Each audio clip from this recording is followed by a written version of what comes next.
Herman, with this red zone situation with the quarterbacks, just from a practice perspective, how do you handle that? Because I'm sure you want to continue to develop Cardale, maybe so that he's an option there as well. I just wonder how you handle that situation. We handle it. That's a good question. Today was red zone day, so JT runs out there, and then the twos go, Cardale goes. It's a little bit like in the other part of the field.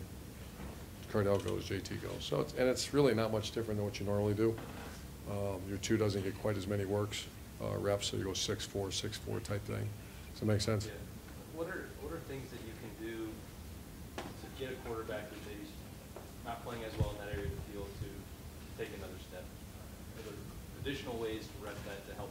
Yeah, just practice. Just practice. Yeah, like I said, the red zone is such a different, it's a unique place, and the teams that are very good at it, which Ohio State has been for many years, you have to equate numbers down there because the numbers are so tight. And there's a couple ways to do it. There's really three ways: extremely accurate in the throw game, quarterback runner option, because the traditional is a little more difficult. Middle roll. And for years we've done the tempo down there, and that was so, I don't know if you remember, 12 and 13, very successful. And it started getting bogged down a little bit, and we had to change things up a little bit. And that was when JT really had, what was that, last year, right? Yeah. Second row middle, Ryan? Just through the midpoint of the season, how would you evaluate where y'all are from a special team standpoint? Obviously, Cam's having a pretty good year, but the field goal kicking, yeah, field goal kicking is from any distance at all. I think we're 0 for, right? I'm not sure. The coverage units are playing about as well as you can. Our kickoff and punt are #1 in the conference. Our punter, we didn't want to do that last week. 70-yard kick with a 4.2 hang time is not good against a returner like that. It worked out okay. You got an 18-yard return, and we still had a plus high 50 net. But you don't want that. We want a 45-50 straight in the air. And but he's done really well. Middle, Dave. Coach, I imagine it's a delicate situation managing the egos with the quarterback situation. How do you think Cardale's handling it so far? After week one, it's asked me on Sunday. I don't know. It went about as well as you could imagine. He completed 75% of his passes. Cardale did, and then the other guy comes in and scores 6 times. So I imagine there won't be. It's what happens when it doesn't work so well. And I've been there, so I think it's going great. But so week to week. Concern, or just something to keep an eye on? No, it's very much a concern. Front row right, Tim. Yeah, Urban, clearly, do you see his eyes get a little brighter in prime time? I mean, what do you? Is there something a little bit different about him in prime time games? Oh, I think the elite players do. I think number 1 now, I was going to say number 5 is like that. Yeah. The elite ones I've been around is that there's some truth to that. I don't want to disrespect Zeke and those other guys. They don't perform well when it's not bright lights, because they've all had great games around here. But I can see that, yeah. And I have seen that. And the other thing, your secondary depth situation seems to be getting depleted one player at a time. Has anybody stepped forward this week from? Lee Cooker has really done a nice job. I think he's starting on 3 phases in kicking now. We do have a depth issue at receiver too. Paris is doubtful. He re-injured that knee. That it's not surgical, but and then obviously you lost Corey Smith. You lost Noah Brown. There's one other guy. Eric Smith and Nick Connor. So yeah, it's that time of year, and I want to say we lost a few guys in the last couple of days, last week, and that starts hitting you. It's kicking game. That's where it really starts hitting you. Chance Jerome Baker will play this week, and there's a chance KJ Hill will play.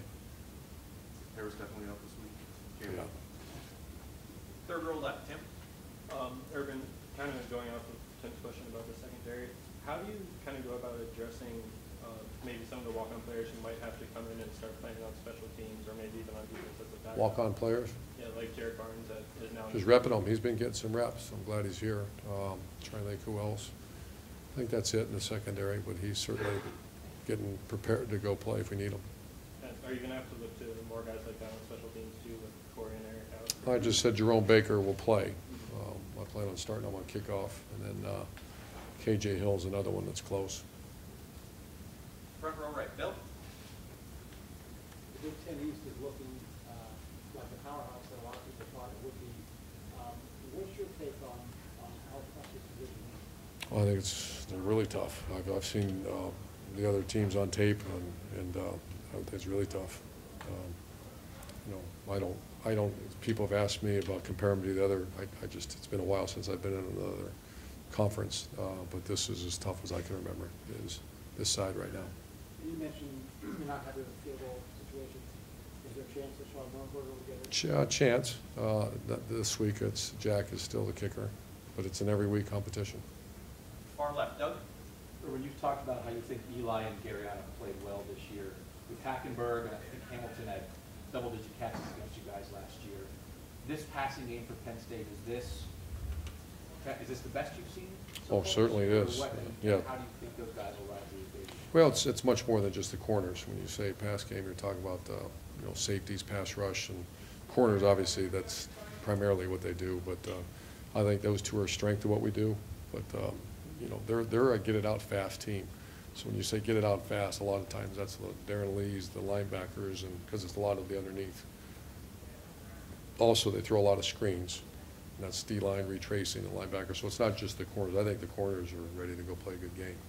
But it's much more, it's much more complicated than just the corners. And you talked about JT, how good of a leader he was, even while he wasn't playing.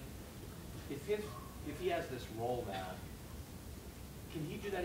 Can that help the offense? I mean, again, it's helps the entire team.